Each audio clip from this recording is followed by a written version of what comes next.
Hi hello ನಮಸ್ಕಾರ ಎಲ್ಲ ಪ್ರೀತಿಯ ಚಾಲಕ ಮಿತ್ರರಿಗೆ ಯಾರೆಲ್ಲ ಮೊಟ್ಟ ಮೊದಲನೇ ಬಾರಿಗೆ ವಿಡಿಯೋವನ್ನು ನೋಡ್ತೀರಾ ತಾವೆಲ್ಲರೂ ಕೂಡ ಒಂದು ಸಬ್ಸ್ಕ್ರೈಬ್ನ ಮುಖಾಂತರವಾಗಿ ಬೆಂಬಲವನ್ನು ವ್ಯಕ್ತಪಡಿಸಬೇಕು ಅಂತೇಳಿ ನಾನು ಈ ಮೂಲಕ ನಿಮ್ಮಲ್ಲಿ ಕೇಳ್ಕೊಳ್ತೇನೆ.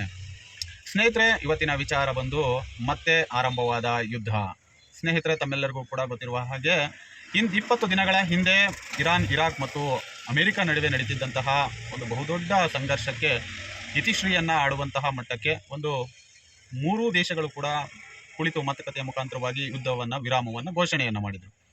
ಆದರೆ ನಿನ್ನೆ ರಾತ್ರಿಯಿಂದ ಮತ್ತೆ ಏಕಾಏಕಿ ಆರಂಭವಾಗಿರ್ತಕ್ಕಂತಹ ಯುದ್ಧವನ್ನು ಗಮನಿಸಿದಂಥ ಸಂದರ್ಭದಲ್ಲಿ ವಿಶ್ವದ, ಅದರಲ್ಲೂ ಮಧ್ಯಮ ವರ್ಗದಲ್ಲಿರ್ತಕ್ಕಂತಹ ವ್ಯಕ್ತಿಗಳಿಗೆ ನೇರವಾಗಿ ಹೊಡೆತವನ್ನು ಕೊಡುವಂತಹ ಒಂದು ಬಹುದೊಡ್ಡ ಸಂಕೇತ ಕಾಣ್ತಾ ಇದೆ. ಸ್ನೇಹಿತರೆ, ವಿಶ್ವದ ಹಲವಾರು ದೇಶಗಳಿಗೆ ಇಲ್ಲಿಂದ ಕಚ್ಚಾ ತೈಲ ಸರಬರಾಜಾಗ್ತದೆ.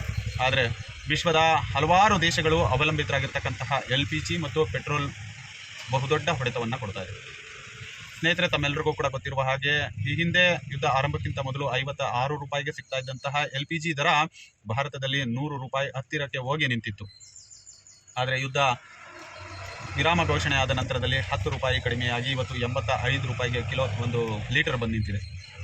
ಮತ್ತೆ ಯುದ್ಧ ಆರಂಭವನ್ನು ಮಾಡಿರ್ತಕ್ಕಂತಹ ಅಮೆರಿಕವನ್ನು ಗಮನಿಸಿದಂಥ ಸಂದರ್ಭದಲ್ಲಿ ಭಾರತದಲ್ಲಿರ್ತಕ್ಕಂತಹ LPGಗೆ ಅವಲಂಬಿತರಾಗಿರ್ತಕ್ಕಂತಹ ಹಲವಾರು ಚಾಲಕರುಗಳ ಜೀವನ ಸಂಪೂರ್ಣವಾಗಿ ಕುಸಿತಕ್ಕೆ ಒಳಗಾಗುತ್ತೆ ಅಂತಕ್ಕಂತಹ ಒಂದು ಬಹುದೊಡ್ಡ ಆತಂಕ ಕಾಡ್ತಾ ಇದೆ. ಸ್ನೇಹಿತರೆ, ವಿಶ್ವಸಂಸ್ಥೆ ಮಧ್ಯಸ್ಥಿಕೆಯನ್ನು ವಹಿಸಿ ಇಂತಹ ವಿಚಾರಗಳಲ್ಲಿ, ಅದರಲ್ಲೂ ಬಡತನಕ್ಕೆ ತಳ್ಳುವಂತಹ ವ್ಯವಸ್ಥೆಯನ್ನು ರೂಪಿಸುವಂತಹ ದೇಶಗಳಿಗೆ ಕಟ್ಟುನಿಟ್ಟಿನ ಪಾಠವನ್ನು ಮಾಡಬೇಕಾದಂತಹ ವಿಶ್ವಸಂಸ್ಥೆ ಮೌನ ವಹಿಸಿ ಕುಳಿಸಿರ್ತಕ್ಕಂಥದ್ದು ಎಲ್ಲೋ ಒಂದು ಕಡೆ ವಿಶ್ವದ ಎಲ್ಲ ವ್ಯಕ್ತಿಗಳನ್ನು ಯಾವ ರೀತಿಯಾಗಿ ಪರಿಗಣನೆಯನ್ನು ಮಾಡುತ್ತೆ ಅಂತಕ್ಕಂತಹ ಬಹುದೊಡ್ಡ ಪ್ರಶ್ನೆ ಕಾಡ್ತಾ ಇದೆ. ಸ್ನೇಹಿತರೆ, ಭಾರತದಲ್ಲಿ ಅದರಲ್ಲೂ ಕೂಡ LPG ಆಧಾರಿತ ವಾಹನಗಳನ್ನು ಓಡಿಸುವಂಥವರ ಕಷ್ಟವಂತೂ, ಅವರ ಕುಟುಂಬಗಳ ನಿರ್ವಹಣೆ ಅಂತೂ ಸಂಪೂರ್ಣವಾಗಿ ಕುಸಿತಕ್ಕೆ ಒಳಗಾಗಿದೆ. ಆದರೆ ಬೆಕ್ಕಿಗೆ ಚೆಲ್ಲಾಟ, ಇಲಿಗೆ ಪ್ರಾಣ ಸಂಕಟ ಅನ್ನುವ ರೀತಿಯಲ್ಲಿ ಅವರು ಮಾಡುವಂತಹ ಯುದ್ಧಗಳು ಬೇರೆ ದೇಶಗಳ ಮಧ್ಯಮ ವರ್ಗದಲ್ಲಿರ್ತಕ್ಕಂತಹ ವ್ಯಕ್ತಿಗಳಿಗೆ ಬಹುದೊಡ್ಡ ಹೊಡೆತವನ್ನು ಕೊಡ್ತಾ ಇದೆ ಅಂತಂದರೆ ಇದೇ ಆಗ್ತಾ ಇರ್ತಕ್ಕಂಥದ್ದು. ಸ್ನೇಹಿತರೆ, ಯುದ್ಧ ಆರಂಭ ಆಗಿದೆ, ಇದು ಎಲ್ಲಿಗೆ ನಿಲ್ಲುತ್ತೆ ಅಂತಕ್ಕಂಥದ್ದು ಅಂತ್ಯವನ್ನು ಯಾರೂ ಕೂಡ ಕಾಣೋದಕ್ಕೆ ಸಾಧ್ಯ ಇಲ್ಲ. ಒಂದು ಕಡೆ ಅಮೆರಿಕ ಅಧ್ಯಕ್ಷರಾದಂತಹ ಡೊನಾಲ್ಡ್ ಟ್ರಂಪ್ ಅವರು ಹೇಳಿಕೆಯನ್ನು ಕೊಡ್ತಾರೆ, ಇರಾನ್ ಅಂತಕ್ಕಂಥದ್ದು ಒಂದು ರೀತಿ ಕ್ಯಾನ್ಸರ್ ಇದ್ದಂತೆ, ಅದನ್ನು ಸಂಪೂರ್ಣವಾಗಿ ವಿನಾಶ ಮಾಡಲೇಬೇಕು ಅಂತ ಒಂದು ಹೇಳಿಕೆಯನ್ನು ಕೊಡ್ತಾರೆ. ಇಲ್ಲಿ ಯಾವ ದೇಶಗಳು ಯಾರಿಗೆ ಕ್ಯಾನ್ಸರ್ ಆಗಿದೆ ಅಂತಕ್ಕಂಥದ್ದಕ್ಕಿಂತ ದೊಡ್ಡದಾಗಿ ಬಡತನದಲ್ಲಿರ್ತಕ್ಕಂಥವ್ರು ಬದುಕೋದು ಹೇಗೆ ಅಂತಕ್ಕಂಥದ್ದೇ ಒಂದು ಬಹುದೊಡ್ಡ ಪ್ರಶ್ನೆಯಾಗಿ ಕಾಡ್ತಾ ಇದೆ.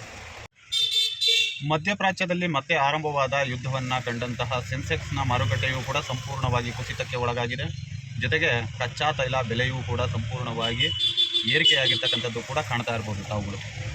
ಈ ಎಲ್ಲ ಅಂಶಗಳನ್ನು ಗಮನಿಸಿದಂಥ ಸಂದರ್ಭದಲ್ಲಿ ನಮಗೆ ಕಾಡುವಂತಹ ಪ್ರಶ್ನೆ, ನಿಜವಾಗಲೂ ಕೂಡ ಭಾರತದಲ್ಲಿ LPG ಆಧಾರಿತ ವಾಹನದ ಮಾಲೀಕರು ಮತ್ತು ಹೋಟೆಲ್ನ ಉದ್ಯಮವನ್ನು ಭಾರತದ ರಾಜಕಾರಣಿಗಳು ಹೇಗೆ ಕಾಪಾಡ್ತಾರೆ ಅಂತಕ್ಕಂಥದ್ದೇ ಬಹುದೊಡ್ಡ ಪ್ರಶ್ನೆಯಾಗಿ ಕಾಡಲಾರಂಭಿಸಿದೆ.